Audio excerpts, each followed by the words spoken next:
back, or welcome if you're just joining us. This is the France 24 debate.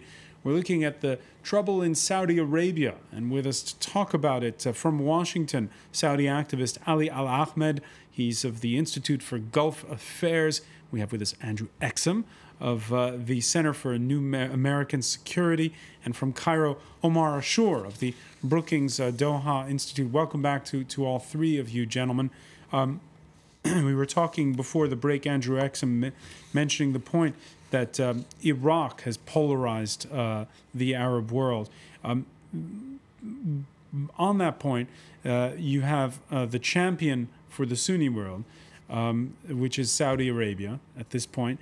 And Saudi Arabia has a problem, which is an aging leadership. Since last month, a new crown prince, 76-year-old Salman bin Abdulaziz Al Saud, he replaces Prince Nayef, who'd only been in the post for 8 months before succumbing to illness at the age of 79. The king himself believed to be nearly 89 years of age. Most of the other possible heirs are into their 70s, some well into their 70s. So there is a problem always, it seems these days, in Saudi Arabia with succession. And that doesn't help things. Yeah, that's right. That's one of the big long-term struggles that Saudi Arabia is going to have. You know, during the last years of the Cold War, President Reagan was told that he needed to negotiate with his Soviet counterparts, and he said, "I'm trying, but they keep dying on me." And there was this old generation of Soviet leaders until he got to Gorbachev. I think he went through 3 in 3 years. In the same way, we could be looking for a very similar phenomenon in Saudi Arabia, because we're really coming up against the last of this second generation of Saudi leaders, the sons of Abdulaziz, so to speak. And there's no real clear path for how we transition from that second generation to the third generation. That, when we do make that transition, those leaders are going to have some larger structural issues they're going to have to deal with. I mean, right now, the unemployment rate for young Saudi men is between 20 and 24 is 39%. The Saudi economy is creating a lot of jobs, but it's not creating a lot of jobs for Saudis. It's creating jobs for foreigners, and certainly the Saudi private sector would prefer to hire those foreigners. So when you look at that leadership struggle, when you look at how the Saudi regime is going to what the succession plan is, that's one issue. The next issue are the structural issues in Saudi Arabia that are going to confront whoever ends up taking over from the second generation of leaders. Omar Ashur, in terms of political timing, can Saudi Arabia wait for that next generation leader? I can barely hear you. We seem to have trouble. We'll try to fix that for you, Omar Ashur. I'll put the question to Ali Al-Ahmed. Do you see a change in the leadership, a significant one, anytime soon, Ali Al-Ahmed? Well, I think we would see another episode, I think, where the king will bury another crown prince. The leadership is old, and they are starting to get divided. After the death of Crown Prince Nayef, who was really a stabilizing factor, a uniting factor, because of his legacy as over 40 years as interim minister, he really stopped any infighting by his mere presence. Right now, we already see members of the ruling family clamoring for power and wealth. A few days ago, we saw a member of the ruling family, a niece of the king, request asylum in London. We will see more of these sort of defections from the ruling family for personal or for political reasons, because people are trying to clamor for power. The current regime, the way it is, as your guest said, it has major structural problems. I think it's unsustainable to have this type of a monarchy, this type of political system at this time, after revolutions in Egypt, which is going to be the most important factor here. And I think one of the motivation for the government premeditated killing and stirring troubles in the eastern region, because they fear the Egyptian model, the success of a conservative Muslim Sunni leadership in Egypt, which will inspire the majority in Saudi Arabia, which already has done that, inspire the young Saudi Sunni conservative to rise in the same fashion that their Egyptian brothers have done, have demanded democracy, and if they have that model, the Muslim Brotherhood model in Egypt is the most dangerous model for the Saudi monarchy because they cannot withstand it. Andrew Exum? Yeah, I don't think that's true in the short term. I think it is in the long term. I think that that you do have some real structural issues with the Saudi state in the long term. I think in the short term, that rentier state that Omar Ashur was talking about is actually pretty solid. You know, one of the things that Saudi Arabia is able to do because it has this amazing oil wealth is last year, for example, it was able to commit $130 billion in new, new loans, new initiatives, new housing projects, in order to kind of buy off the consent of the ruled. No other state can do that. Egypt certainly couldn't do that. And even though, again, these long-term structural issues are there. I mean, for that model to exist, the oil price has to not only keep high, but has to keep getting higher to the point where one firm, estimated that because of the amount of oil that Saudis themselves use, which is huge opportunity cost, the price of oil just to break even is going to have to be somewhere near $300 a barrel by 2030. That's a long-term problem. Short term, I think the foundations of the Saudi rentier state are actually pretty strong because their current account balance is strong. The security forces are strong. The patronage networks are strong. I would love to be able to say that we're going to see an Arab Spring in Saudi Arabia and we're going to see representative democracy flourish. But I just don't think that's the case in the near term. I think that long term we may see more instability in Saudi Arabia, but not over the short term. There was a big splash made over the weekend by news that a 38-year-old Princess Sarah bin Talal bin Abdulaziz was seeking asylum in the UK. The Sunday Telegraph reports she was a protege of Crown Prince Nayef and feels threatened since his death. Do you think that this incident is going to shed light on what's actually going on inside? I really don't know the specifics of that particular incident. I think that, again, when it comes to the royal family, in terms of succession, it has some real problems it has to address. How is it going to transition from that second generation to the third generation? I don't know whether or not that's, it's just one data point, so I don't know whether or not that's indicative of a larger trend. All right, Omar Ashur, have we fixed the link with Cairo? I hope we have. Omar Ashur, do you see anything changing inside of the high halls of power right now?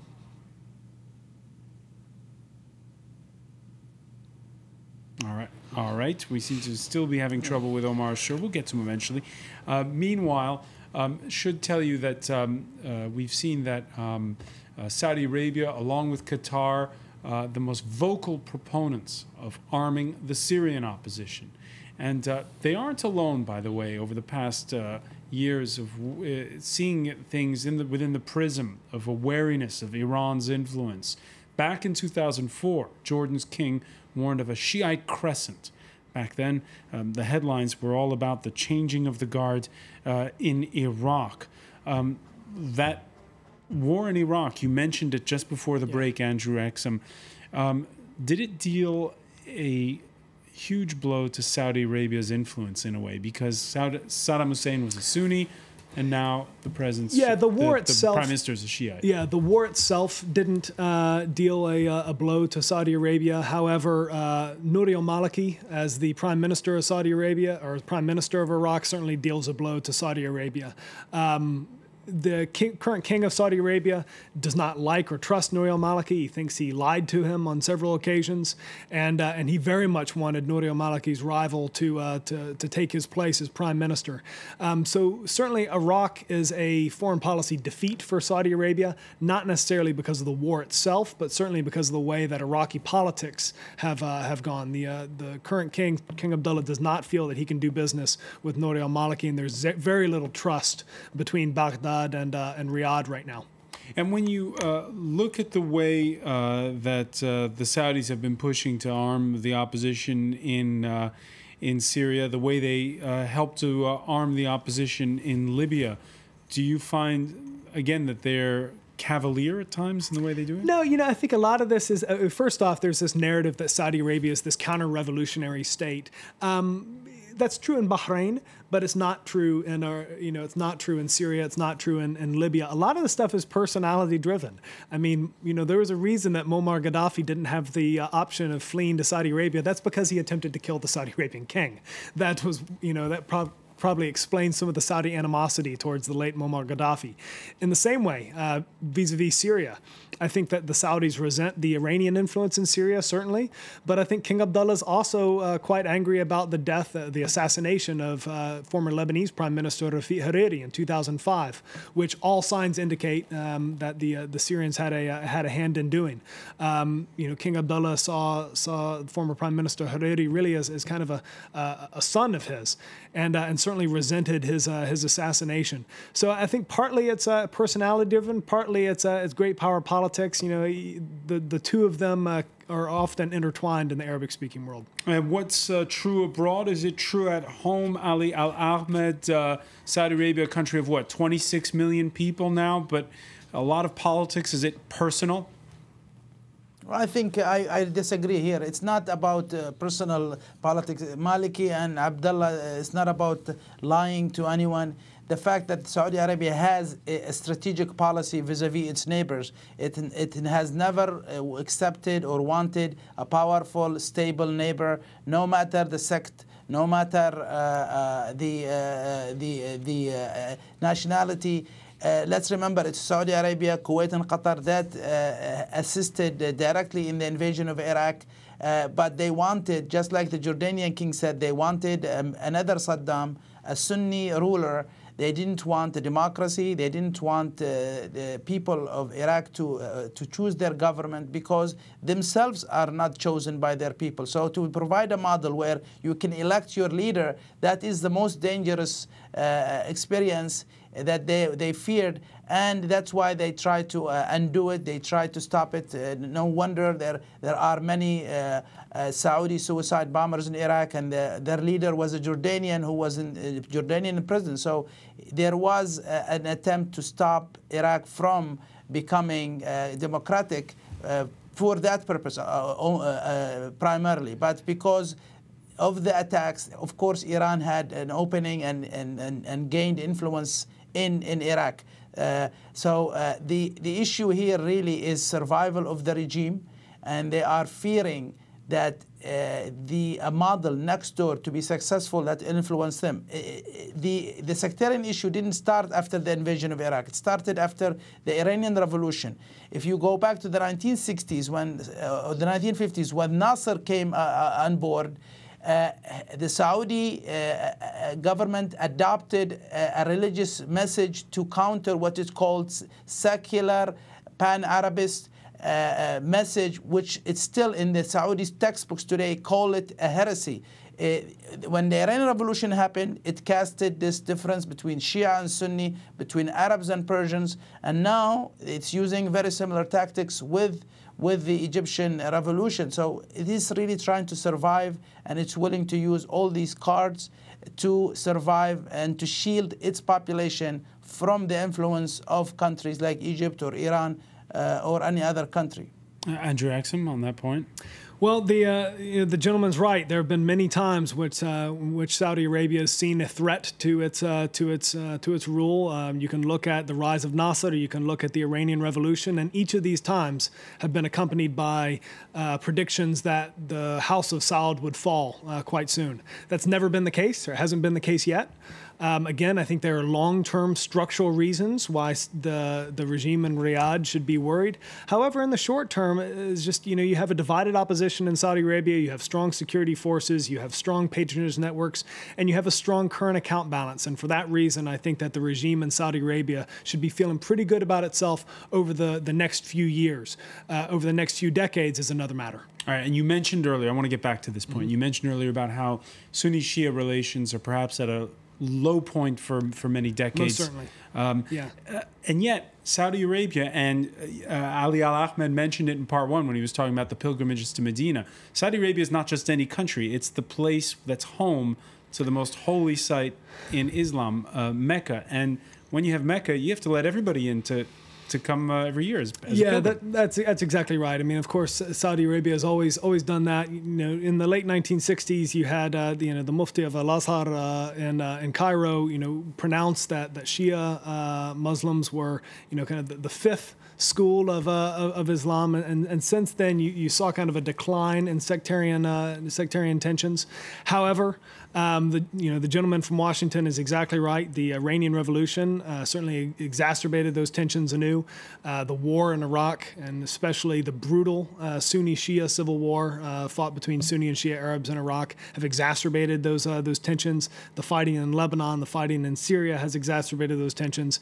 And so overall, this is not a golden age for Sunni-Shia relations in the Arabic-speaking world. Far from it. This is certainly the worst that we've seen in several centuries.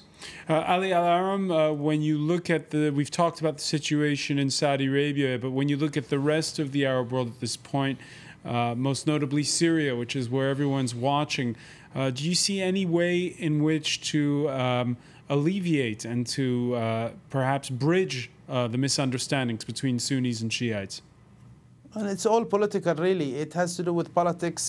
For example, right now, you see Shia and Sunni in the Gulf are cooperating to unseat or to demand the same rights. The Shia in Saudi Arabia, for example, and the Sunnis have the same rights. They both have prisoners who have been behind bars for years without trials or charge. They both have issues with employment, with education, with services, with the corruption. That's one of the things that we didn't talk about, is the massive corruption of the ruling family that is causing a lot of the economic and political problems. So you have these demands for freedom, equality, and political access that is uniting and helping reduce the tension between the two branches of Islam. Yes, the issues in Syria and Iraq is pushing them apart, but at the same time, the forces of revolution or demand for people's power is bringing them closer, because at the end of the day, the same demands of the people in Qatif are the same demands of the people of Qasim or Riyadh. They want greater power, greater access to wealth, and they would like to see more democratic or even completely democratic governments in their country. And that's where we'll leave it. I want to thank you, Ali Al-Ahmed, for joining us from Washington. Andrew Exum for being with us. Sure thing. Apologies to Omar Ashur in Cairo for the technical troubles we had picking him up to Omar Ashur of the Doha Brookings Center. Thank you for being with us here in the France 24 debate. Stay with us. Coming up next, it's time for business. Will Edwards will tell the tale.